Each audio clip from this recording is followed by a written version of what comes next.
I watched the game again this morning, Mike, and for you to go out there, and everybody was talking so glowingly about the offense and how everybody came together. To go out there with a backup quarterback, and, we heard from Drew Lock, and he was talking about, hey, if we get single coverage over there, you're going to go to JSN. He's a rookie. Yeah. So on a Monday night game, you need the end of a 92-yard drive. Ends up being, a 26-yard touchdown catch. And, you're going to rely on a backup quarterback and a rookie wide receiver on that play. It says a lot. It says a lot about why they drafted him, right? Number 20 overall, perfect fit in this situation. And it feels like, Dave, that he has emerged now as kind of the clutch option. And maybe that's because, DK and Tyler Lockett draw so much attention from defenses. DK made some great catches on that final drive, but then all the attention on that touchdown is probably on Metcalf because, hey, look, who's made the catches on the final drive? It's been DK. So there's that one-on-one, and you mentioned that Drew Lock talked about it, knowing to go to Smith-Njigba, and JSN after the game said, yeah, he knew because of the alignment, probably because of what the defense gave them, that he would be the option if they got that look. I knew just by preparing all week that, if it was man-to-man, that, I was the go-to on that play, and we ran it before, and they did play man, but, football stuff happens, and then the next play we were able to get it down. So, happy I got, the same look. So Metcalf gets targeted a couple of times on that drive, right?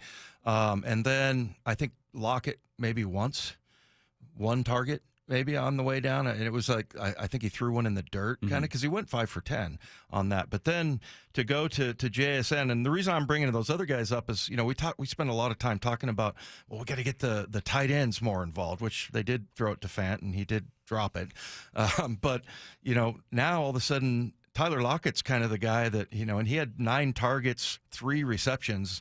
I don't think I've ever seen him have that kind of game, but I think those weren't very catchable balls that he was throwing.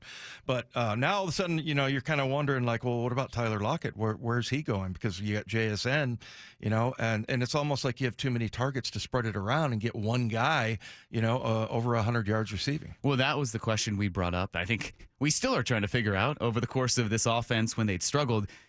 They have all these tight ends. They have all these wide receivers. Why isn't the offense better? Where is this explosiveness we thought whether we would see at the start of the season? They figured it out against the Cowboys. And when you extend drives, you get those opportunities. So it just might be the nature of the beast. You have 3 good wide receivers. Someone's not going to get their catches or their targets on a given day. But I think if you have the right mindset and the right mentality, they're fine with that. I mean, look at the great receiving trios around the league. You have the Bengals, who have right now probably one of the best wide receiver trios in the NFL. The Rams, what they did in their Super Bowl year with Robert Woods, Cooper Kupp, and Odell Beckham Jr. So 3 receivers is good.